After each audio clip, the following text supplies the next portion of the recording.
are the Muses, goddesses of the arts, and proclaimers of heroes, and pirates, and villains, and allies, and eels, and aliens, and princesses, and inventors. Oh, man. And there's a lot of these glimmers out here. honestly. Hello, and welcome to the Lorcana Muses podcast. I'm Kimber. I'm Brittany. I'm Stephanie. And we are here today with Andrew and Dave. And they are going to Continentals, which is so exciting. Yay! Yeah. Congrats, you I'm guys. excited. That's a big win. So how did you guys get into Lorcana and where are my words? So, how did you get into Continentals? And Thank you. it enticed you to play Lorcana in the first place? Yes. So for Lorcana, my friends were just talking about going to the DFW tournament, so that's like where we started getting into it, and decks were, relatively cheap for TCGs, like Ruby Amethyst is like $100 Still. So we were like, yeah, we'll go to Fort Worth, and we got on there, and that was our first tournament. I went to Toronto, and that's where I got 13th, and so now I'm going to Continentals. That's insane. Crazy. I didn't know you started right before Dallas Fort Worth. Yeah.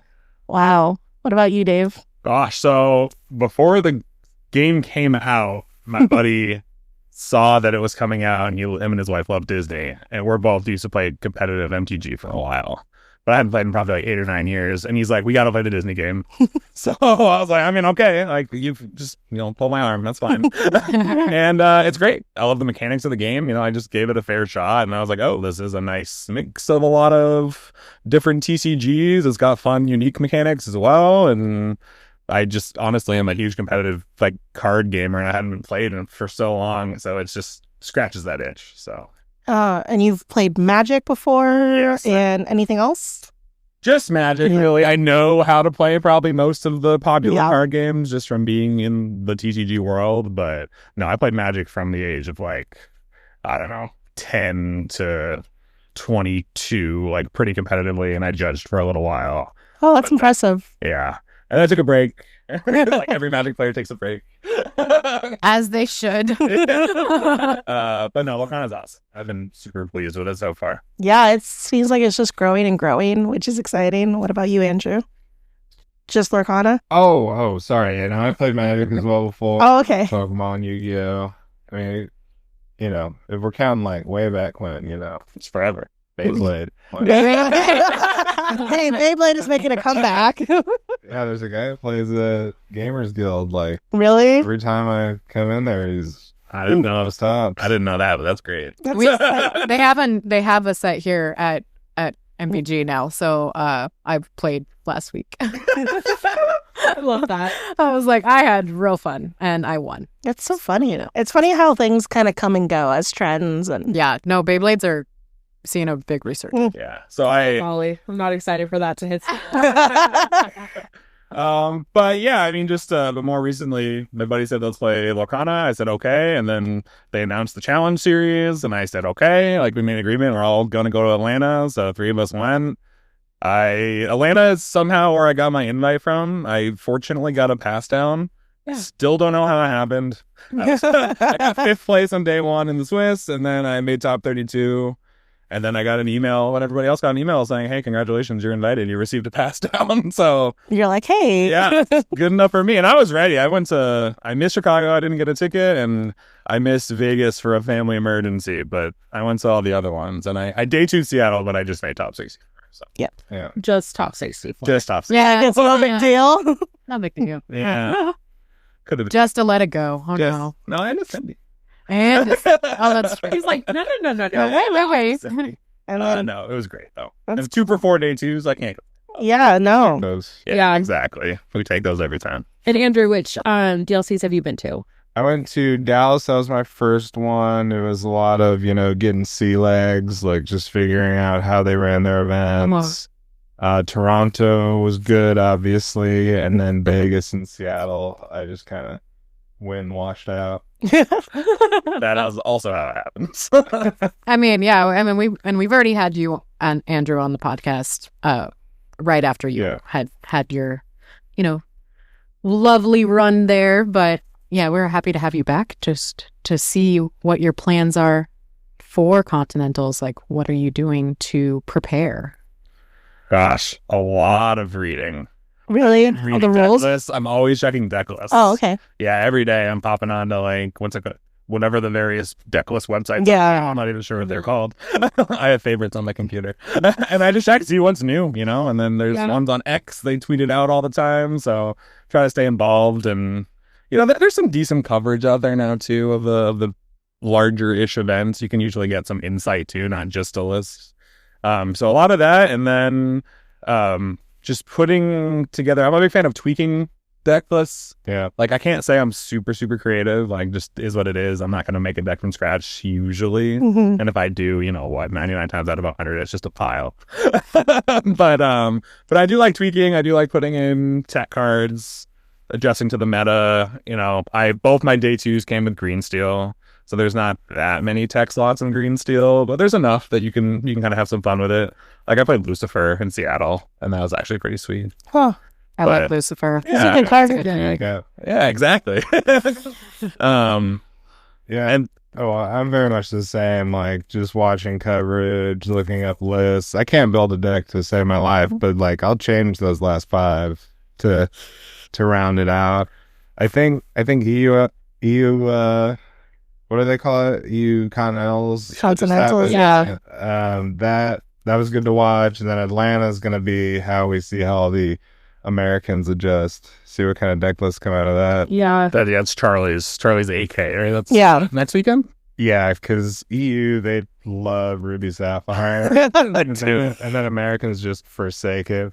Maybe that's my problem. I need to go play Lorcana. And you. Yeah, that's a great solution. Any solution that leads me To Europe. I have to go vacation in Europe so my deck works better. Well, I know we've talked about it a lot. How funny it is that Europe and US have such varying metas because we don't see a lot of Ruby Amethyst here.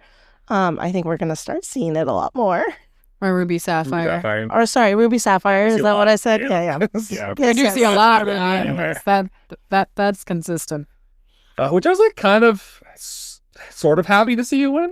Well, the deck list is bad, but Hot take. Well, it was just so It's when so I first- basic. rabbits. Yeah, before Rabbit? these, man, it's really just like 7. Four genie. You never cut a rabbit.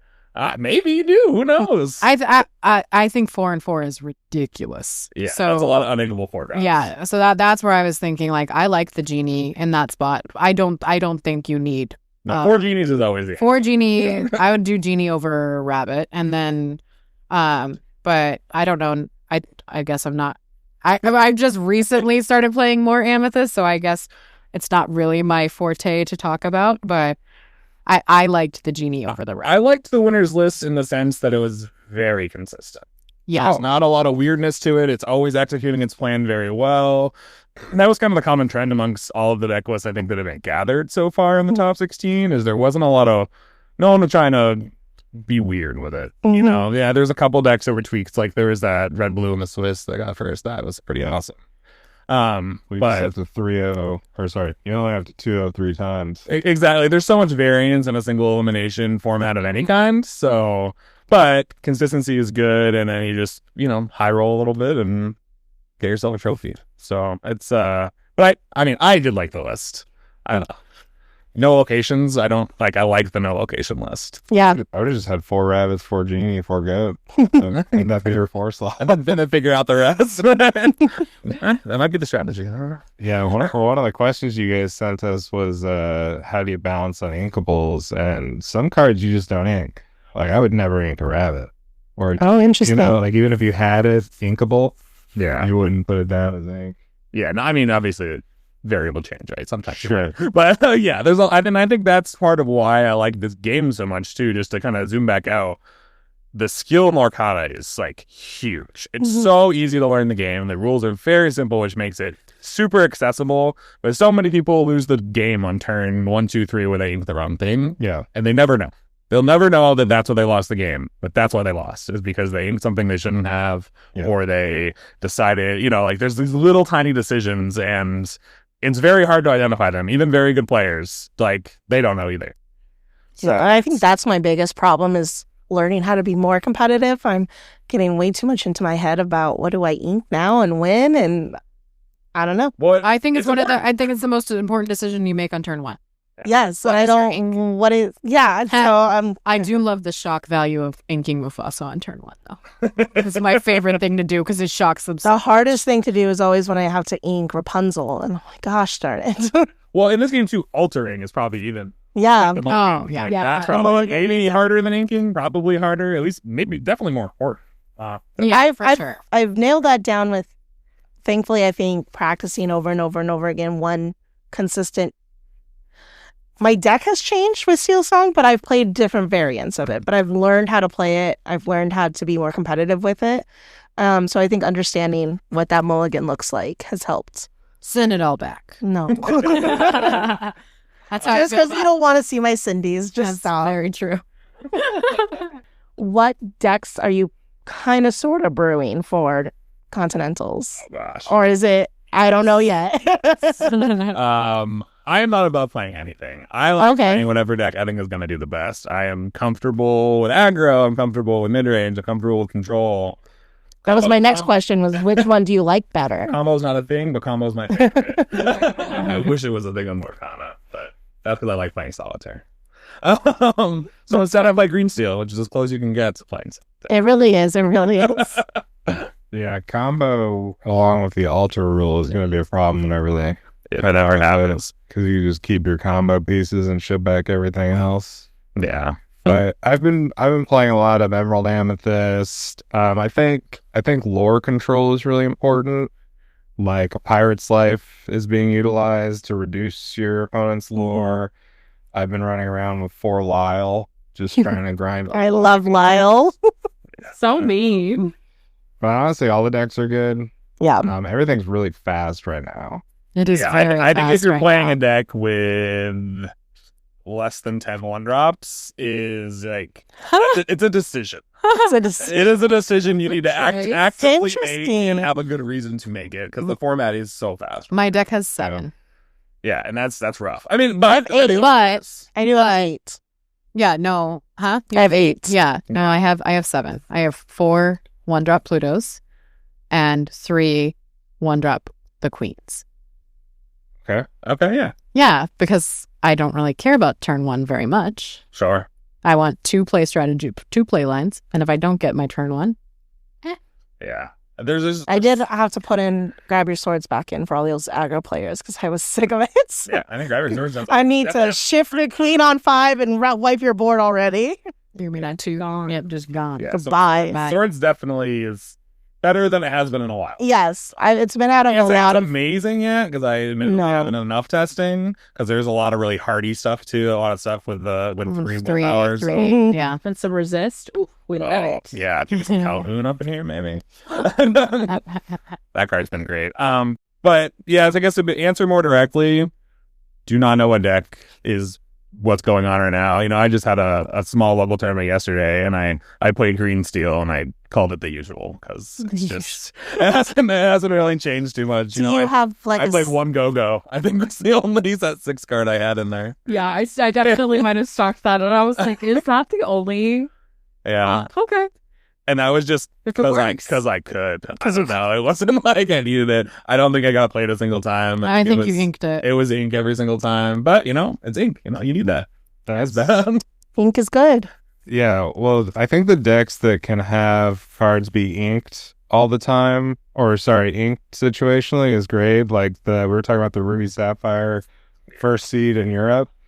Sometimes you play Flynn on 2 and you get like 6 lore off him. Otherwise, You just win the game. you know, Yeah. Otherwise, he's ink. Yeah. And that list is pretty cool. I like that list. I'll be doing some testing with decks close to that list. Some changes I would have made, but that's part of why the Ruby Sapphire deck is so versatile. Is there just so many cards you want to play? yeah. So finding the right numbers, I'm like, okay, like which ramped spells, which everything, which items. Yeah, I think So many choices. I think the player's name was like Kyochi, but I think he got the closest to like cracking Sail the Azurite Sea than anyone else did. Yeah. And you see all the good Emerald Amethyst decks too are all just 60 characters. 60 Which I love. characters, yeah. Like just play characters, turn them sideways. Like that's something to be said for that. Yeah. And they have a lot of utility too. Yeah, Daisy's not in a good spot. Poor Daisy. Or not poor Daisy, actually. I mean, Goodbye, Daisy. She's still a nice lady. She'll find a home somewhere. Donald will take her back. Yeah. okay, so what kind of strategies would you recommend for dealing with opponents that have a lack of social graces? Ooh, that's It's a spicy question. I think it just depends on which social graces we're talking about. I'm a big believer that 90% of conflict can be addressed or just by asking. Mm-hmm. Just be like, hey, why are you doing that thing? Or this thing offends me. Like, would you mind stopping? Maybe they have a really good reason for whatever it is they're doing, or they just don't know. Some good Ted Lasso. It's not judgmental. Sure, yeah. Oh, Love. do you love me some Ted Lasso? And it's great Get him advice. to become some Disney IP so we can get a Ted Lasso card. That's good. But if that doesn't work, which I do believe, like, wholeheartedly, that works the majority of the time, I just try not to worry about it. I don't know. I'm just focused on myself as much as possible, and just it's where we You are. are mentally healthy. Just don't worry about it. No, I'm just kidding. As much as you can. Yeah. If it is impacting you, I mean, if it's in a tournament, call a judge. That's why they're there. Like, it's not a place to make people uncomfortable. No. It's for everybody. If somebody is making it not for everybody, that's a problem. So, Yeah. Also, if they sit down and have an attitude problem, it's like it's 100% not you Yeah. because they just sat down cranky. So Hand them a Snickers. don't take it. I woke up like this. Yeah, don't take it personally. Just like Dave said, call a judge if it's an issue. But even for stuff like slow play, there's been formats in other card games where like everything is a long game, and sometimes people will sit down and be like, "Hey, this is a slow format.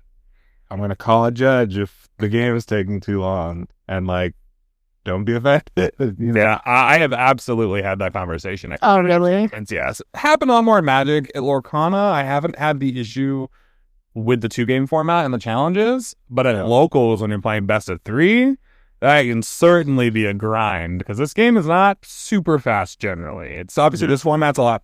Yeah, Lorcana also does a ton of like new players, either new to Lorcana or new to TCGs, so Yes. they can like really slow down the pace of play.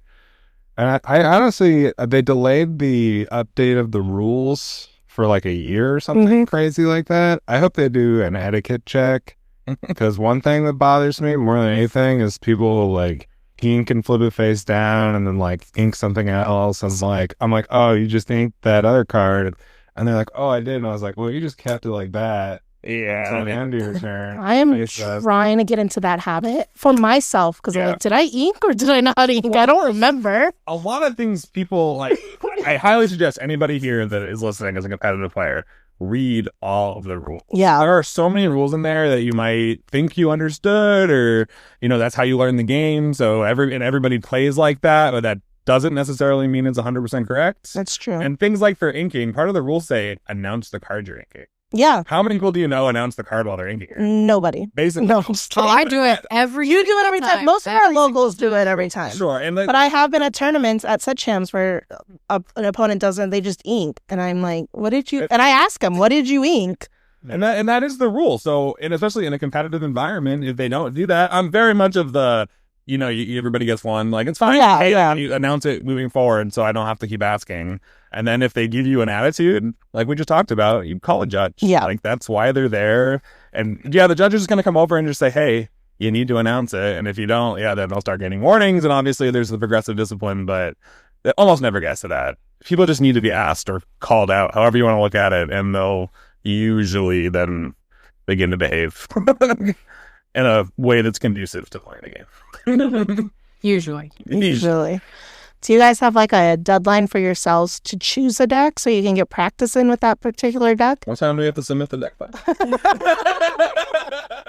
An hour before. That's fair. A lot like everything. They haven't announced that.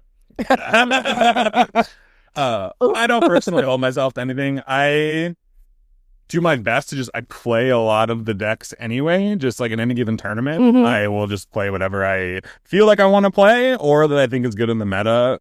At local events, admittedly, I'll just usually trend towards what I feel like. Yeah. Because I'm not too worried about trying to figure out the local meta. We do have one here at the Valley. Like, there's, just depends on what store you're at, which side of the Valley you're on. Like, there are certain trends. Yeah. But I don't try to metagame for that. I usually just what do I want to get reps in today? What build Right. do I want to try? What tech cards do I want to put in? And see how they feel. Yeah, my deadline's January 5th because the 789, I'm just going to Disneyland.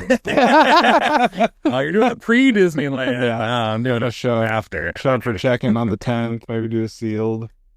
Oh, maybe. I looked at those side events on Friday, and they do look like they could be. There's a sealed. Yeah, I was like, oh, I didn't get a 10D, but I am in the LCQ. But I know these two are gonna be like hanging out by the pool. I know on Friday. We're gonna be sweating. you're like, okay, made it one. No, my Mine friends too. are convincing me to not play bad tech cards the last 24 to 48 hours before. I wanna check in to the VIP area in like Dumb and Dumber suits. Like,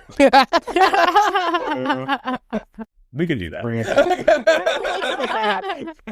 If it happens, I need pictures. Yeah. Pictures. Yeah. Full Arizona representatives. Is this where the VIPs go? Yeah.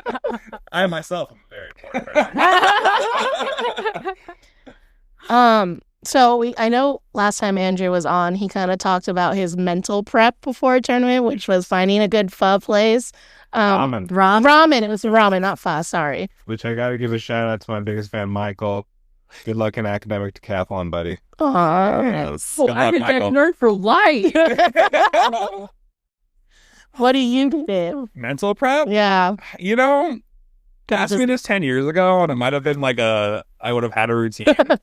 But these days, Lorcana, the community, is just so much more friendly compared to every other TCG. That's fair. I don't feel like I need a lot of mental prep in that regard. And then just, decades of playing TCGs, like these long quote unquote days aren't that long. My FNM used to be 8 rounds.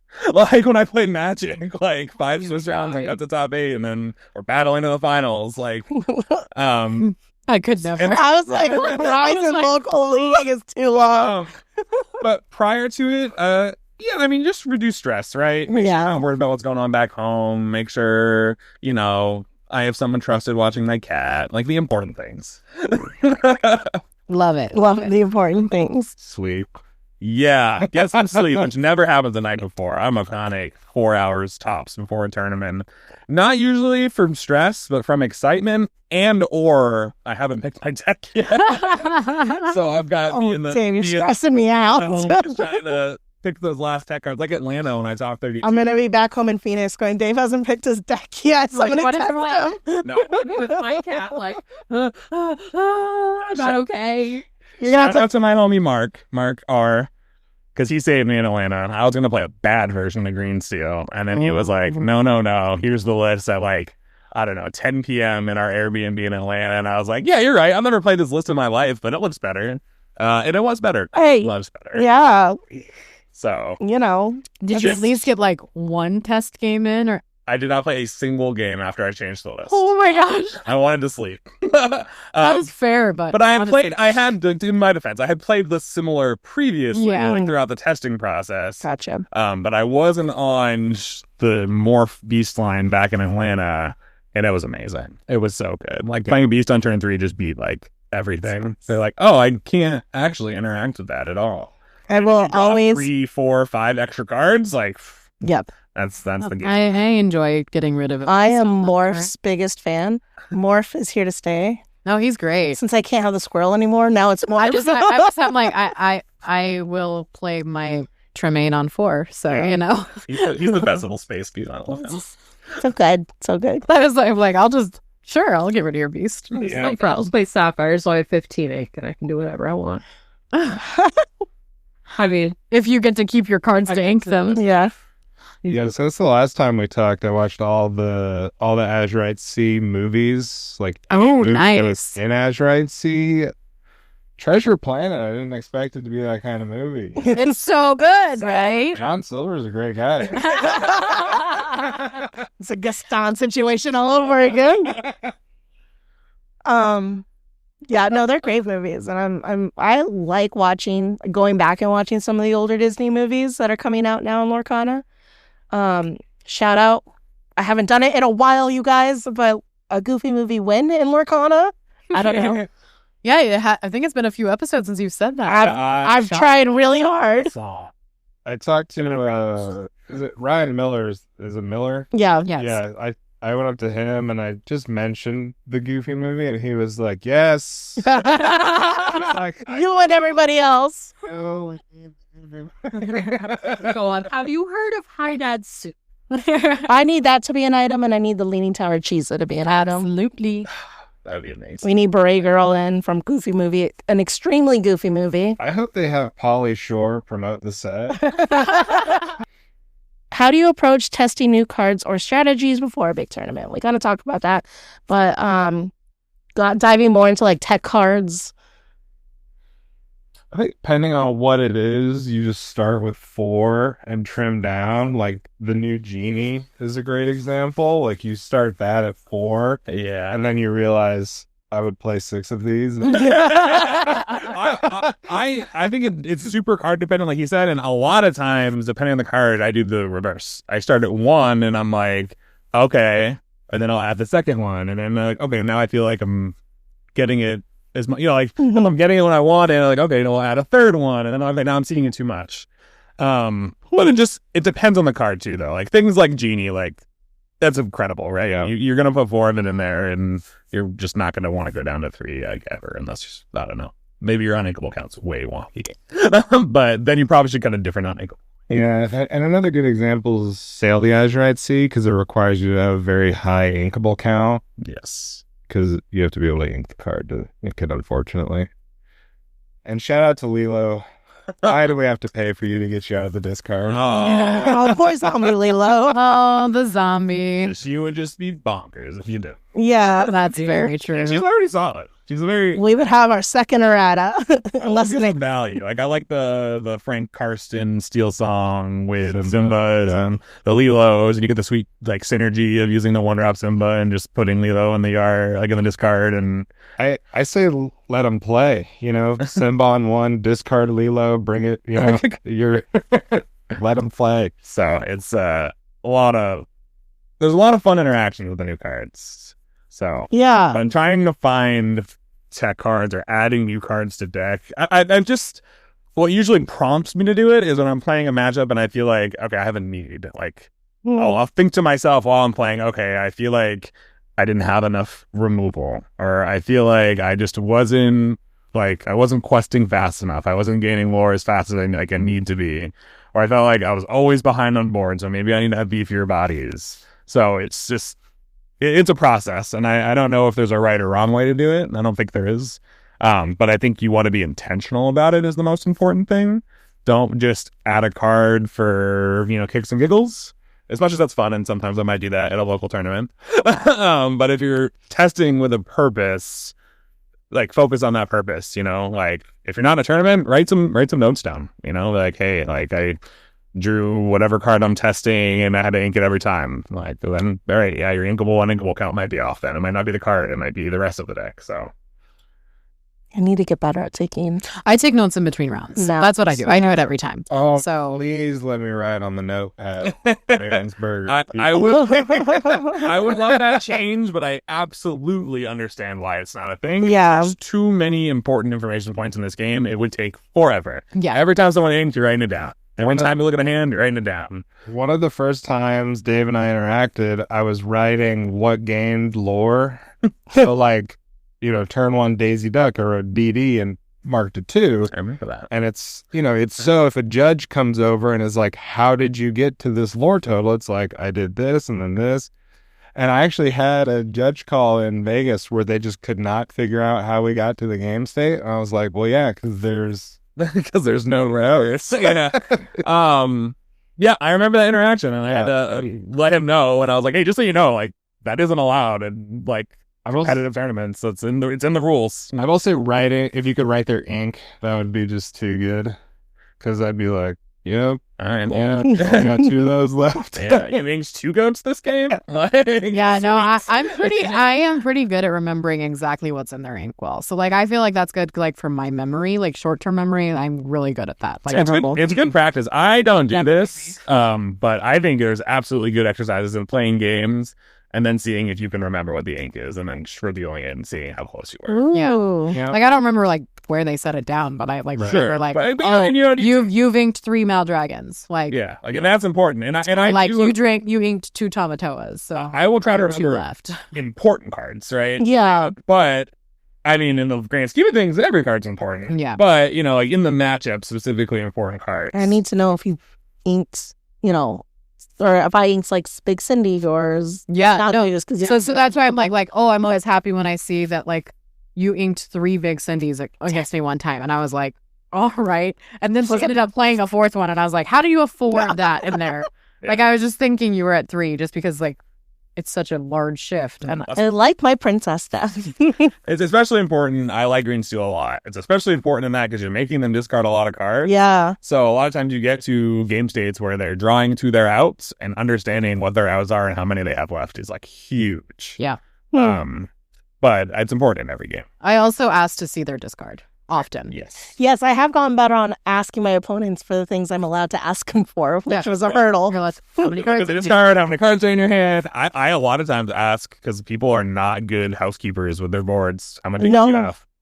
You know? And yes, you're supposed to keep it very visible and obvious, but that doesn't stop people from Yeah. putting it in a stack and throwing it in the middle of their... I do my best. I've also found like it's winter time and I'm always wearing a jacket or a sweater, and they keep my sweaters keep on catching my ink as I'm playing, and I was like, oh, this is terrible. Like I feel horrible. I like made it so messy. Like I've knocked them off the table. I've like just because of jacket sleeves. Like Yeah. done it many Been times. playing Magic for so long, I just shoot ink like lands. And I always was pretty neurotic about stacking my lands and like, putting colors together. And Yeah. so I keep it pretty neat. But that is... Yeah, I so normally like cool. make piles of 4 and then but I keep on like knocking them over. Yeah, I do piles of 2. A lot of people, though, like Andrew said earlier, this is their first TCG. Yeah. So they don't have any habits. No, Know what? They don't have... I don't. I didn't either. Yeah, they don't have any like experience to draw upon. They're just like, oh, this is my ink. Like, and if they learned it, whoever taught them said, okay, put it in the pile, or then Yeah. like that, then that's it. That's how they learned it. Figuring out how to manage sapphire levels of ink Yeah, was brutal. it, Something really odd that helped me was having card sleeves that had like some kind of pattern on the back. So like I had these really silly, goofy ones where like there was a smiley face on the side, and I was like, okay, I've got 5 smiley faces here. I could see all of them right there. And gosh, felt like a hot mess. Well, I keep on thinking about like doing ink tokens or something like that to keep track of it, but I just feel like that's another thing to have out. We'll start it. Somebody at our Muses tournament was playing with ink tokens. I want to say it was John. I think it was John. And I liked the way he used it, and I could see using the... I think if that's how you learned it, I think it would be awesome. Switching to it, I think would take a really concerted effort. Yeah, I don't think I would want to do it before But LCQ. I see the benefits of it. Yeah. I don't think it's necessary though. I don't think like it's better or not, but I don't know. I like it. I like when I see people do it. It's fine with me, especially as long as we're doing it in like good ways, like the way our local John does it. He leaves the card face up on the top of his stack of ink. He puts the token in his inkwell, and at the end of his turn, he flips it over. Yeah. So you always know if he inked because it's sitting there face up. And if Yeah. it's not face up, then he hasn't inked. And it's very clear. It's very obvious. I played with a new player I've never played before this last weekend, and he put all his discard under his mat, like in front of him, so he and I could see it. It was a wild experience. Yeah, no, I have played against him, and he does that so he can see what he's discarded. Like it's like under his mat, like in the front, and you can see all of his discard like right there. You guys can't see my face, but I'm disgusted. Yeah, no, Dave is making a face. It was kind of disconcerting at first, but then I was also like, oh, I know exactly what he has discarded, and it was very clear, and it's not in a pile to the side. I don't necessarily want it to be in everybody does it, but it was No. kind of an interesting. I just Yeah. like to see everybody's like quirks and habits and how they play the game. So I do the dredge yard. Yeah. Fan down. Yeah, you can see everything. Depending on what deck I'm playing, admittedly, I don't do it in all of them, but I certainly will do that. I'll a lot of times I'll do like I'll fan it out and do like maybe 5 or 6 like horizontally, and then another 5 or 6 fan on top, and then 5 or so. It's like it makes your discard pretty wide. yeah, It's very obvious what's in there. Yeah. But or you can do columns where you can just see the top. Like, yeah. I try to do the top 4 in just like a But column. that's not as good, in my opinion, in Lorcana, just because the names are on the top of the card, so you can just see like the ink. That's fair. which is sometimes enough. But Yeah. Yeah, I needed it because I was playing Kristoff for a hot minute in my deck, and I was like, I need to see how many songs are. in Yeah, there. when I was running Turnabog, I had that. Yeah. I did that too. Like I just made my discard more Yeah. like easy to count. exactly. Because then otherwise I was like trying to count it, and then it was obvious. Ultimately, it's whatever you're comfortable with, whatever's clear, it's in both players. That's the important part. So going back to like tech cards, how many slots do you allow for a set, or does it just depend on the deck? Definitely depends. Yeah, on the deck. that's fair. It definitely, because a lot of decks like the Ruby Sapphire decks, you can build that so many ways. So what are you going to call a tech card, right? Are they tech cards? Well, I was gonna ask. Building pieces. My next question is, what is a tech card? I mean, for people who are newer to our podcast and to TCGs. Oh, sure. Yeah, a tech card is basically just a card that is generally targeted to be very good or counter someone else's strategy or someone else's card. You can consider. I'm trying to think like the Peter Pan Shadowfire, right? The 2/3 that could be considered a tech card to fight Diablo. Yeah. However you want to think about it. But Okay. Or like Grab Your Swords is tech card against an Aggro deck. in Yeah. general. I was gonna say Hideaway is a great example Yeah. because it's if you need it, it can deal with the location or an item. Otherwise, It's I easy. mean, Yeah. And inkable tech cards, primo. Part of why I like this game so much. You Yeah. get so much flexibility because most of your cards are also your resource, which is I'm a big fan of 1/1/1/1 splits for a slot. Like if all the cards do almost the same thing. like, okay, that's fair. Yeah, Like I'm not. Because in my opinion, one of them's going to be better. Now, I will say this: in an open decklist format, I love 1/1/1/1 or big splits because your opponent's like, what do they have? I don't know, because there's too many choices. But with Toronto, in Toronto, my 5-drop slot was all one of. Yeah, I remember that. I like it. Yeah, you had a sweet Toronto run. Last time he was on this podcast, y'all didn't know, but he crushed some real winners on the way to that top 16. Both of the people I beat in Toronto won the next 2 events. Oh, really? Yeah. Wow. Wow, I didn't know that And either. so your top 64 was Dan. Hey. 2 was Wonderland, right? Yeah, my fantasy stats are. Like I need Dave and Andrew in my fantasy team. I'm Andrew right now. I Andrew. actually want to do that for our next set champs. We should all like draft. Oh, I love that. We'll do it now.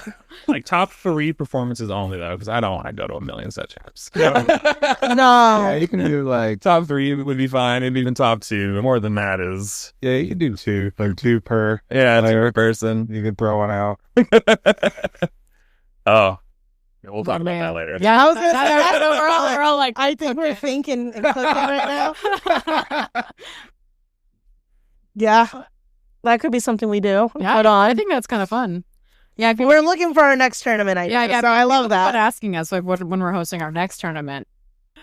Yeah. So we've thought about doing a doubles tournament, and then Gamers Guild just announced their doubles tournament. So we want to do something a little different. If you're going to do a team tournament, there's a 3-person. Yeah, is the Sunday? Oh, really? The Yes. Sunday event at Nationals is 6 people. Yep. 6 or That's 7. what it should be. Talk to me about a 3. So it's basically, and this is like a la old like Magic Worlds is like what I envision, where you had 3 teammates, they sat next to each other, they all played their match. You could ask your teammates for like help with decisions.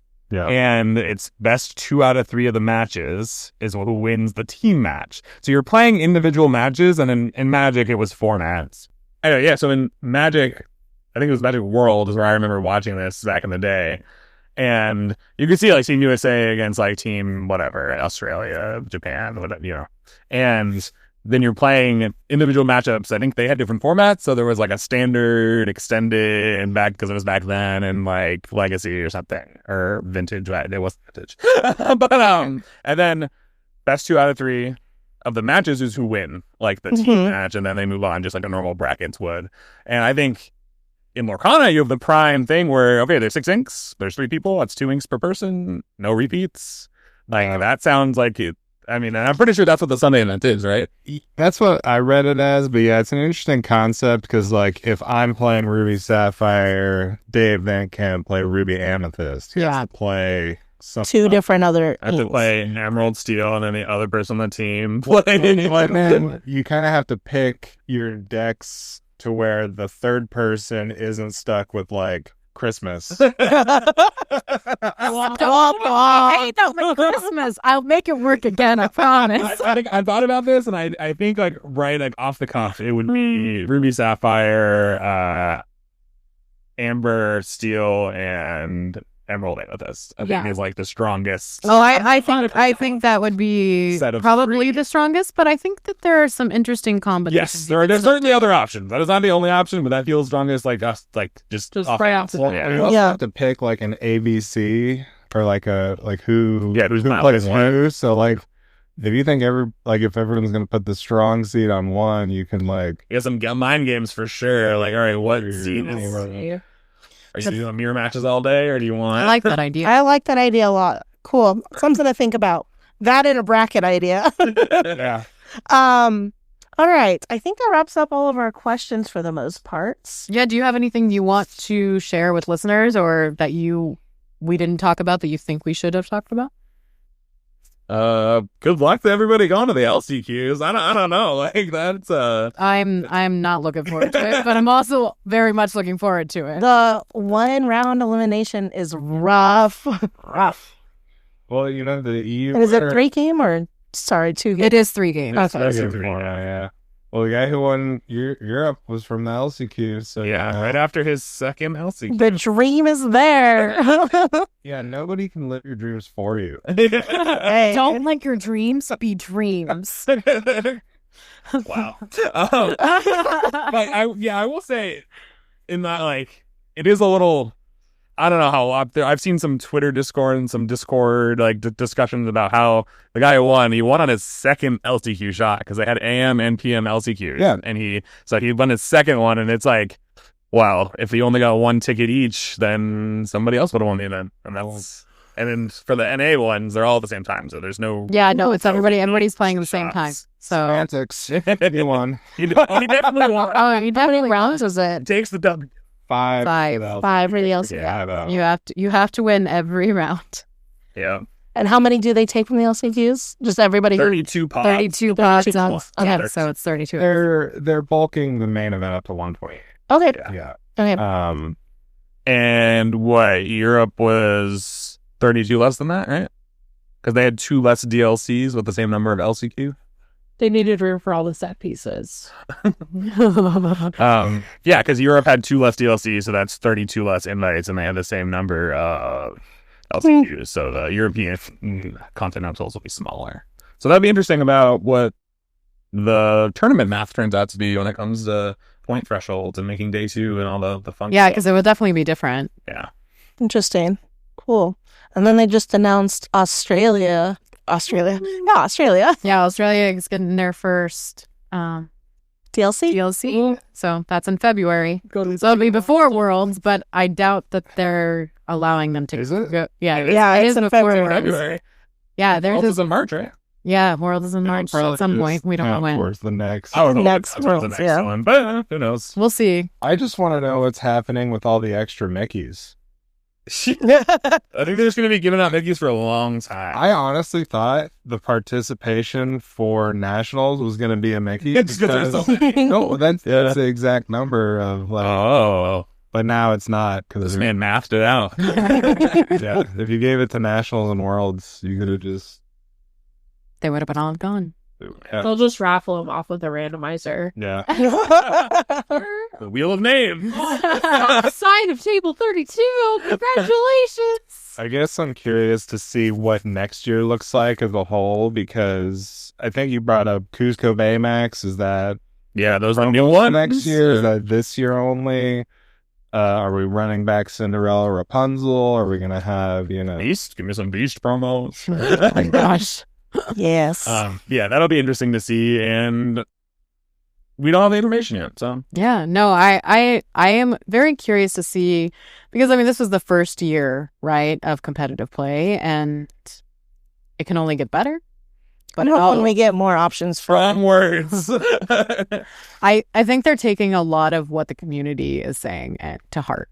Well, they're kind of going through what I feel like a lot of TCGs go through. If you've followed other competitive TCGs, where they kind of like slowly, sometimes faster than others, learn from their mistakes, like deckless, right? Mhm. It should be open deckless if you're going to have live streams. It's just it can create such an unfair advantage if you get streamed round 1 and then your round 5 opponent got to see what you were playing when you played your first stream match, because there's only a 3-hour delay. the delay isn't enough. And you're not allowed to turn down a stream match at these big events. You can at a DLC on day 1, but at Continentals and from day 2 of any of the big events, if you were selected for a stream, you were going on camera. It's Wow. part of your agreement to turn. play, yeah.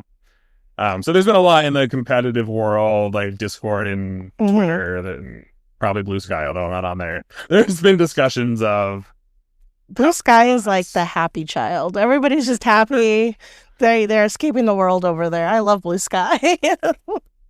I hope there's more.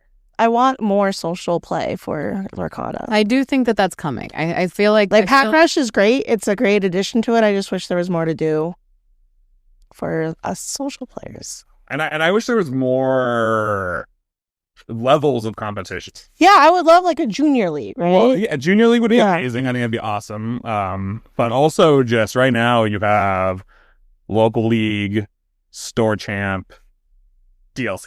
yeah, There's not like that. Between. Yeah. So there's no regional, there's no Yeah. state. Statewide. There's- Yeah. Yeah, and so like it's up to other people to host those Yeah. like middle range events. And some organizers have been crushing it. Like I know, like the Charlie AK coming up, people love that stuff. Yeah. And it's always really popular. Yeah. And people travel for it, which is incredible.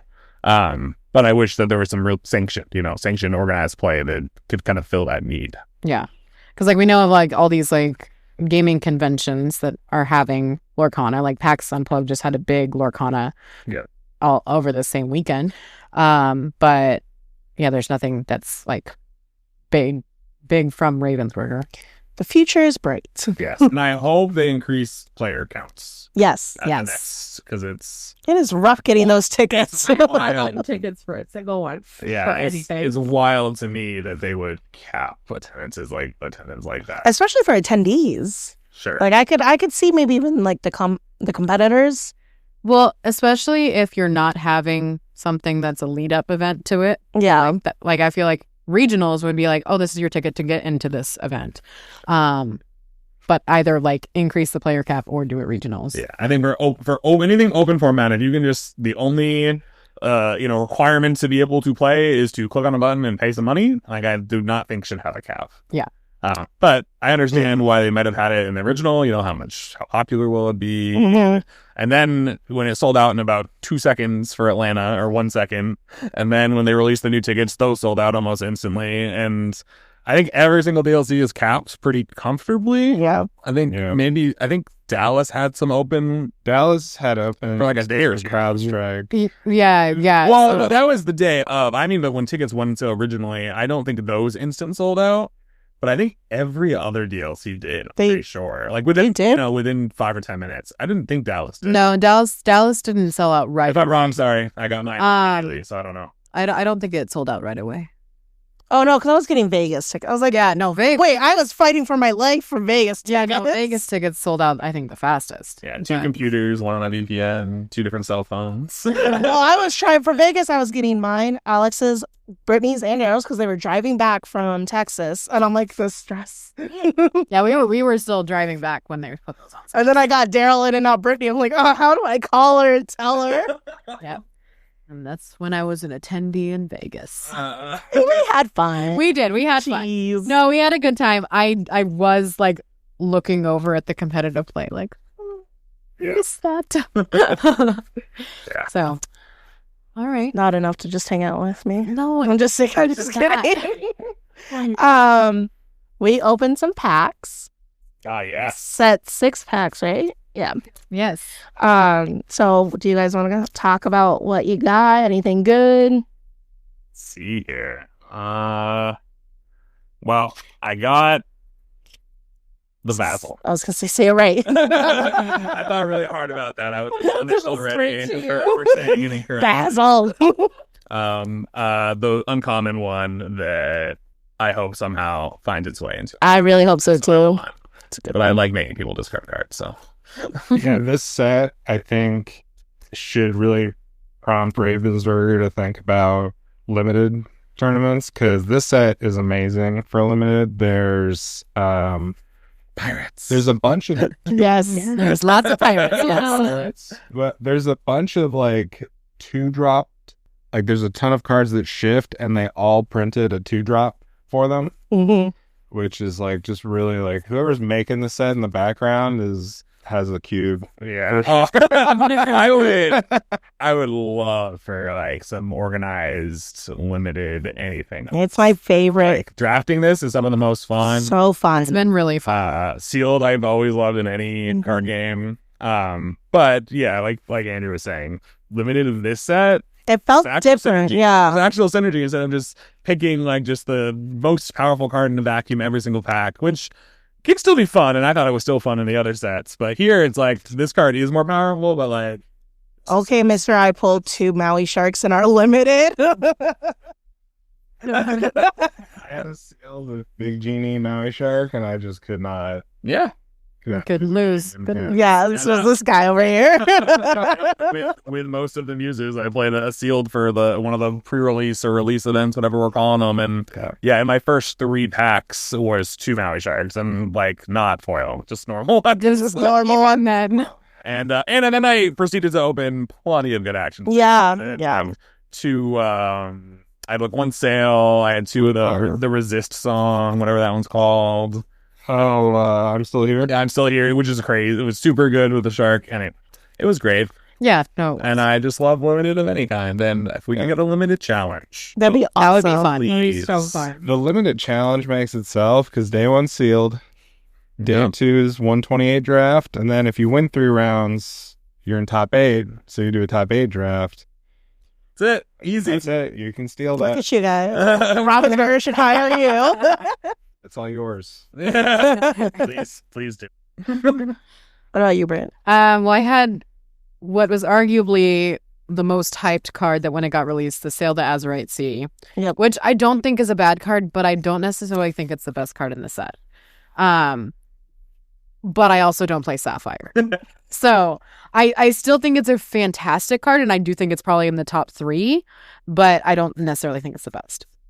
I would say probably Genie is really high up in that top 3 too, though. I think both of those cards are seeing like significant amounts of play. Yeah. And I also don't play that much Amethyst, so like those are the things that. Nutter butters. But and I think Maui Shark also has a lot of hype, and I think he's really good. But I wouldn't say he's one of the best. I don't think he is the best card from the set either. What would you say is the best card? This is such a great question. Tiana. I do think the Tiana is very Tiana's good. doing work. I think the Tiana is probably also not the best card because I think she's so. I also play her. I'm not saying. I think that Kimber, what is the best card then? I think not necessarily the best card, but I think it's the best interaction that they added to several cards. So when they added the cards that during your turn, whenever a card is put into your inkwell, each color got a card of that sort. So like each one has one. Like Raya is from Ruby, and when you put a card into your inkwell, then you can ready another character of yours, and then they just can't quest. So I think that's great. I think the Emerald one is the Reckless one, which wrecked me when I played yesterday. in a certain interaction that they had, because it was every time I put a card in the inkwell, and they were playing Emerald Sapphire, so they put a lot of cards in the inkwell. Half of my board was Reckless, and it was crazy. And then like the Sapphire one is Zipper, and that one is starting to see a little bit of traction online. The last 3 days has been people talking about the Zipper card. When you put the card in your inkwell, another chosen character gets resist 1 during your turn. So it's like a miniature Cogsworth, or if you have Cogsworth, you can give even more resist. So word, which is I don't necessarily know if there's one card that I would pick in particular, but I like that as the like interaction for this set, because I don't think we had a lot that did that before. It's a fun cycle. I like cycles too. Yeah, I like I like when they give something to each color that's similar but still within. yeah, like all Like, hey. like all the Chromicons. Oh, like hey, didn't we get miss out on a hey? Didn't they? We don't talk about Sapphire Hey Hey. Sapphire Hey Hey is a little bit of a It's a disappointment, especially when Steel Hey Hey was such a banger. It was. I do like that card. Yeah. Yeah. So So we don't talk about Sapphire Hey Hey. I'm convinced that now that all of the colors, They're now going to drop all of the... everybody gets a Floodborn. Yes, all the colors get Floodborn Hey Hey now. That's my new theory. Or Hey, colorless Hey Hey. Oh, well, I don't that's my hot take. Next set, I think we might start getting some dual cupping. I would love that. I don't know. Maybe not next set, but I'm thinking like set 10. yeah, I think I think it's design space they can't afford to not use. Oh, for sure. Yeah. Okay. Yeah, so I had Zipper and Sail in my deck. Like, I mean, I obviously opened a bunch of other cards. I think Mr. Arrow's great too, but he's also really great in limited. What about you, Kimber? I got Go-Go. Yeah, that's a great I card. got Go-Go. Scotland. Just there's so much you can do with that. I love that card. So much you can do with that. And then I got Seeking the Half Crown, which obviously I have personal bias towards. I mean, The card we got to reveal, so I obviously like that one. And then I got the legendary Big Genie, where every time you play a card, you get to draw a card, and then put all the rest of your cards at the bottom of your deck at the end of your turn. The worst amethyst. I'm hoping that in the future there's an interaction that makes more sense with that card. Like, Well, you can already you can play a bunch of cards and then mim them back to your hand so you don't have to discard. Yeah, Or he's- not discard, but put them on your bottom. He definitely has interaction, and it's an interaction that's already in his color. Yeah. Yeah. and Which if is you nice. have the Jafar out, Sure. but that's a big expensive ask.